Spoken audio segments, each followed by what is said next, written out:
ketika tidak layak, orang yang memberi ini adalah tidak layak untuk dicoblos, maka memberinya ya juga haram, menerimanya juga haram, untuk nyoblos dirinya itu juga haram. Kenapa? Karena orang yang tidak layak itu kan haram untuk kita coblos, untuk kita pilih.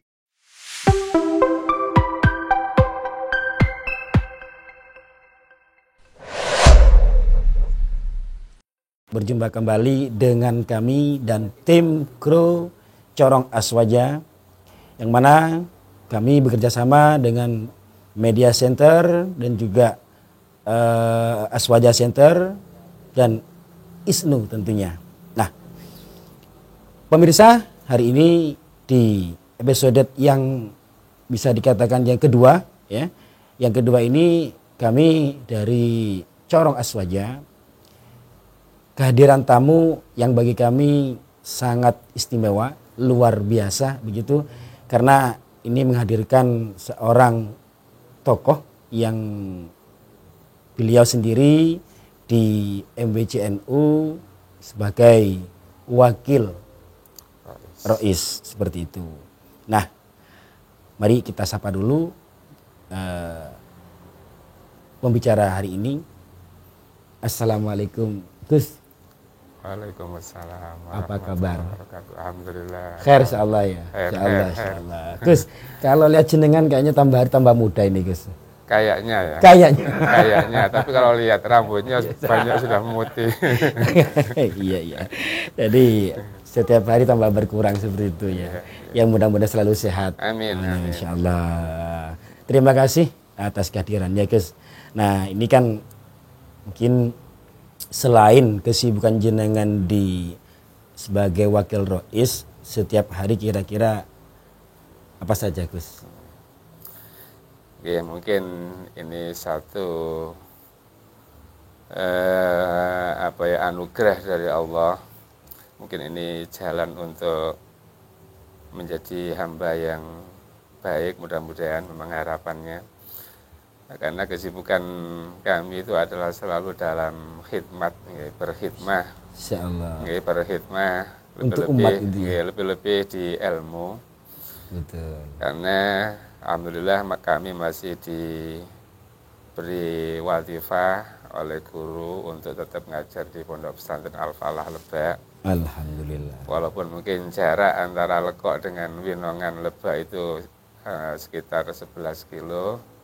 Tapi alhamdulillah sampai hari ini masih diberi kemampuan dan kesehatan. Masih istiqomah. Alhamdulillah, luar biasa. Seperti yang kita ketahui bersama, Gus ya.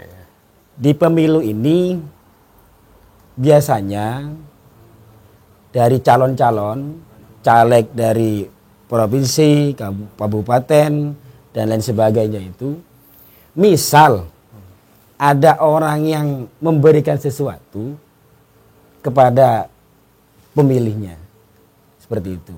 Kira-kira menurut tinjauan Islam gimana, Gus? Pertama adalah pemberian. Itu ada pemberian yang memang mutlakoh, tanpa embel-embel.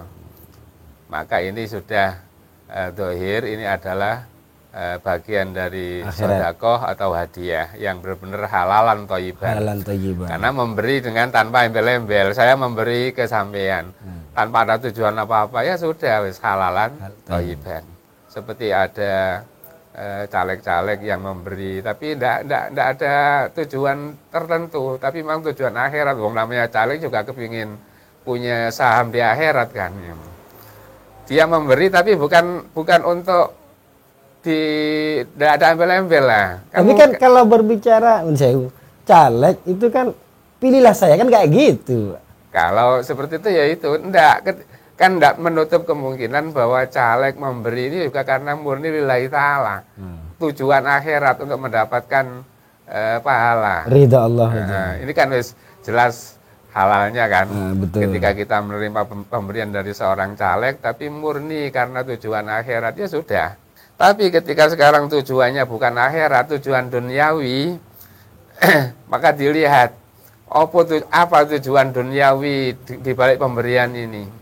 Kalau tujuannya adalah untuk amal, untuk sesuatu amal yang diharamkan, maka itu kategori riswah. Ini kalau digambarkan seperti ini. Seorang caleg atau orang calon atau kandidat memberi barang ke seseorang dengan tujuan nanti agar memilih atau menyoblos dirinya, atau dengan tujuan agar tidak mencoblos yang lain, padahal yang lain lebih layak. Jadi kan istilahnya apa ya? Mengegulkan tadi. Supaya yang lain tidak jadi kan ya juga betul, bisa. Tujuan untuk menghalangi orang lain. Menghalangi orang lain. Maka ini kita lihat apakah amal pekerjaan nyoblos ini adalah sesuatu yang halal baginya. Maka tentu akan melihat sosok kandidatnya yang kita calon. Ya, yang akan kita pilih ya. Yang kita dukung, yang akan kita coblos. Ya. Apabila kandidat yang akan kita coblos ini adalah kandidat yang memang benar-benar layak, dianggap pantas lah menduduki jabatan tersebut.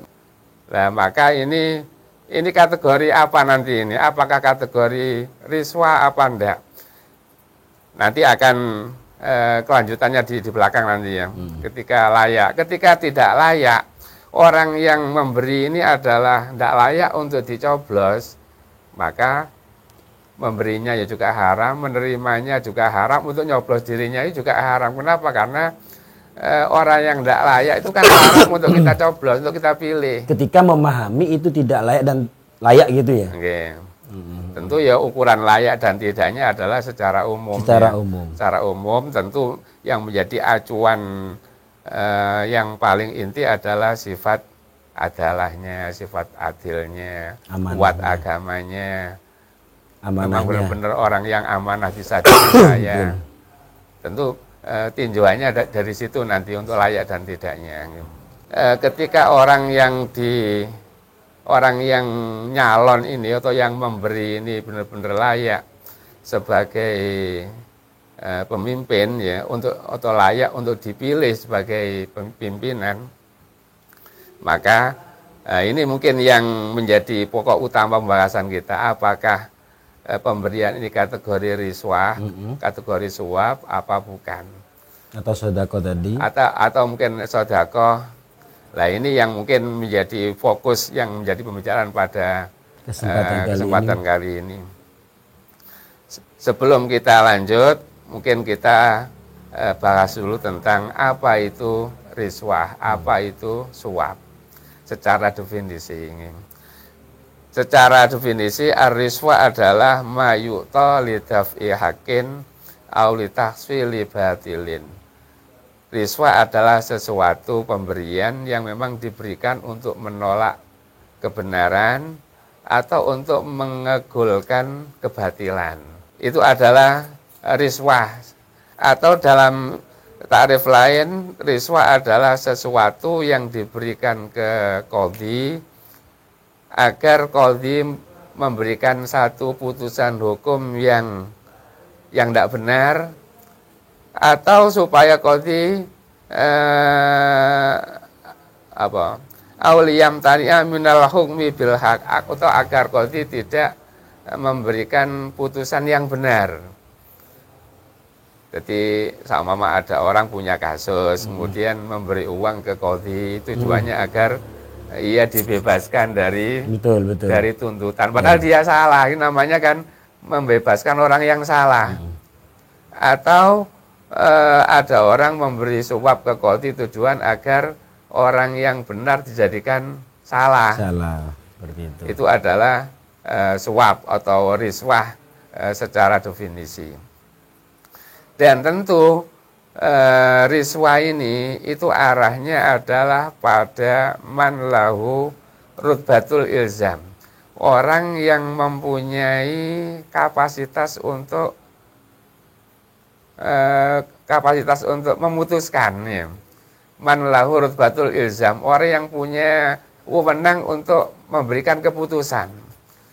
Dan tentu itu adalah ranahnya adalah qadhi, hakim, pemangku jabatan.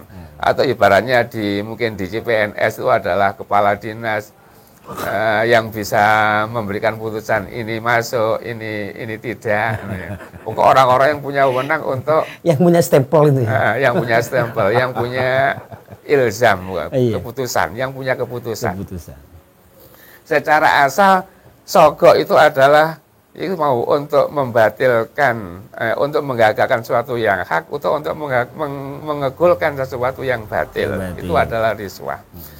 Dan tentu arahnya adalah orang-orang yang punya jabatan, yang punya wilayah, punya wewenang. Nah, sekarang kalau kita kaitkan dengan permasalahan kita, sementara yang diberi oleh calon-calon kandidat, baik dari kandidat pileg, pilpres, pilkada, pilkades, atau mungkin dari caleg-caleg, itu kan rakyat. Rakyat itu kan tidak punya wilayah, tidak punya jabatan, tidak punya wewenang, rakyat. Ya ini kan berangkat dari penjelasan awal tadi bahwa sistem yang ada di Indonesia ini kan tidak sesuai dengan sistem Islam yang sebenarnya, walaupun nanti hasilnya tetap ya diakui, dianggap sah. Tapi sebenarnya rakyat yang ada kan tidak punya wilayah, tidak punya wewenang. Ya, contoh seperti mama saya mencalonkan diri sebagai kepala desa. Kepala desa. Kemudian, contoh kecil ya dari bawah. Kemudian ingin cari simpati. Suara, saya datang ke sampean, kemudian memberi uang ke sampean supaya nanti nyoblos saya atau pilih saya. Kan tidak serta-merta dengan sampean mencoblos saya, itu kan menjadikan saya jadi kepala desa kan tidak. Belum tentu. Itu menunjukkan bahwa rakyat itu tidak punya ilzam, tidak punya kapasitas untuk menjadikan, tidak.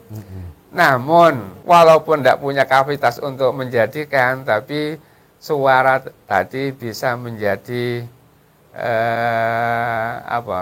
bisa apa istilahnya itu, mengantarkan si calon untuk bisa jadi nanti ketika terpilih, ketika jumlah keseluruhan suaranya ternyata unggul dan dia menang. Tapi itu kan nanti ketika sudah di penghitungan akhir, di proses. Tapi dengan dia mencoblos tidak serta-merta menjadikan dia sebagai pemenang. Karenanya pemberian yang diberikan oleh si calon kepada rakyat ini apakah dikategorikan riswah sebagaimana yang telah diuraikan di awal tentang definisi riswah? Kan ya tidak begitu dohir bahwa itu adalah benar-benar riswah atau suap ketika pemberian ini diarahkan ke rakyat. Namun di sisi lain pemberian ke rakyat ini juga ada kemiripan dengan riswah, karena ya juga bisa mengantarkan seseorang menjadi pemimpin.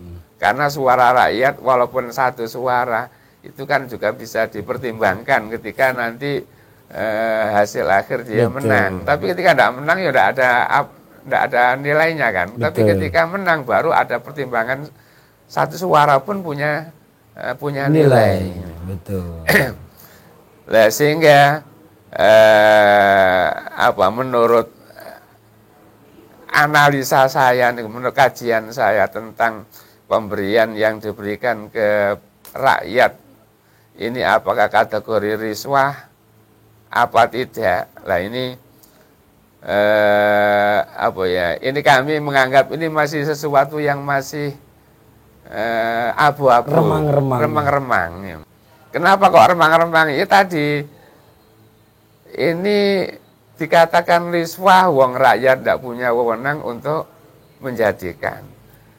Dikatakan bukan riswah, tapi ya suara rakyat masih bisa diperhitungkan, bisa mengantarkan untuk jadi pemimpin. Oke, sehingga menurut kami ini pemberian ini masih kategori abu-abu, remang-remang gitu. Ya. Sementara dalam satu hadis, al-halalu bayyinun wal haramu bayyinun. Barang yang halal itu jelas, nyata, jelas ya.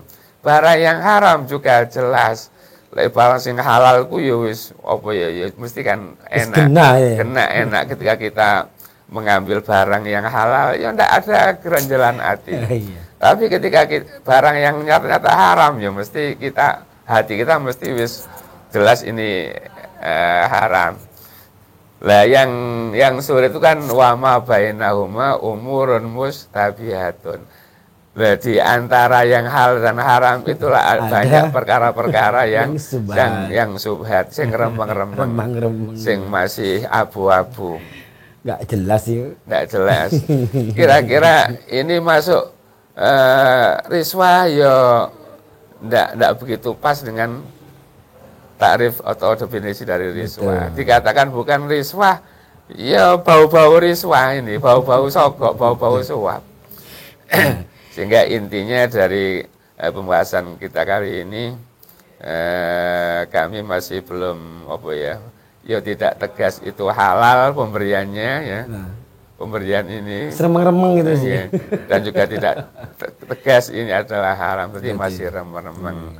Sehingga kalau remeng-remeng tuntunan dari baginda Nabi, tinggalkan aja. Tidak mayaribuk ilama layaribuk. Tinggalkan sesuatu sing remeng-remeng, sing gerenjel iki wis tinggalkan.